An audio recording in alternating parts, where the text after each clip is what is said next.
हाय मित्रांनो, good morning. कसं आहेत? मजेत ना? स्वागत आहे तुमचं पुन्हा एकदा माझ्या नवीन व्हिडिओमध्ये. मी अनिकेत चावले. मित्रांनो, आज मी चाललो आहे ढवळगावला. आपलं थोडंसं इम्पॉर्टंट काम आहे. माझ्यासोबत आहे विशाल.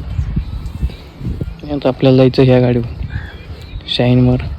आणि मित्रांनो, तुम्ही बघू शकता वातावरण खूप जास्त खराब झालं आहे. फक्त पाऊस नाही आला पाहिजे रस्त्यावर, त्यामुळं आपण जाऊया आता. न वाटेत फक्त आपल्याला पाऊस नाही लागला पाहिजे, कारण पाऊस जर लागला तर अख्खा पिक्चर होईल. त्यामुळे आपण जाऊया कसं तरी, आणि जरी आलं तरी आपण थांबत थांबत जाऊया. फायनली चाललोय आता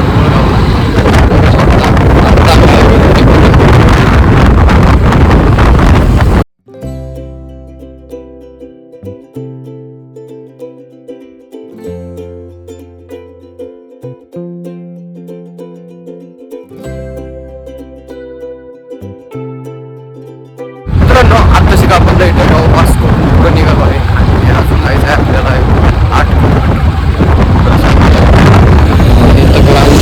काम चालू आहे. 2 ते 3 वर्ष झाले मित्रांनो रस्त्याचं काम चालू आहे. अजून पण नीट झालं.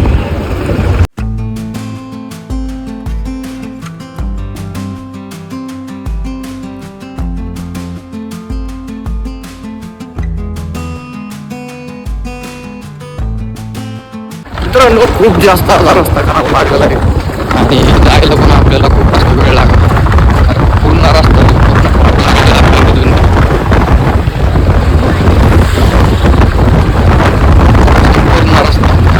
भरपूर असे कुठे बसलोय. ही साईड पूर्ण राहिलेली मित्रांनो, आणि ही साईड मात्र राहिलेली. त्या साईड जाताना आपल्याला काय अडचण येणार. रस्त्यावर नाशिक अर्धवट रस्ता काम झालं. फायनली मित्रांनो, आपलं काम पूर्ण झालेलं आहे आणि आत्ता आम्ही निघालो आहे घराकडे. यायला खूप उशीर झाला मित्रांनो, एवढा रस्ता खराब होता. कसं तरी आलो आहे. आणि बघा, डोक्यात बिक्यात पूर्ण अशी धूळ गेलेली, अख्ख्या तोंडावर धूळ बसलेली. खूप यायला उशीर झाला. रस्त्याचं अजून पण काम सुरू आहे. रस्त्याने फार बारबारी केली. एवढा यायला टाईम लागला तर फार. मित्रांनो, टू व्हीलर यायचं म्हटलं की बघा पूर्ण केस बेस वर झाले. हे अवतार जे पूर्ण खराब झाले, अख्खा धुळीने भरलं आहे. विशाल गेला आहे बाहेर, त्याला येऊच तर थांबलो आहे. ते आला का आपण जाणार आहोत घरी. तर मग मित्रांनो, आजचा ब्लॉग मी इथंच थांबवतो. भेटूया मग आपण आपल्या नेक्स्ट व्हिडिओमध्ये.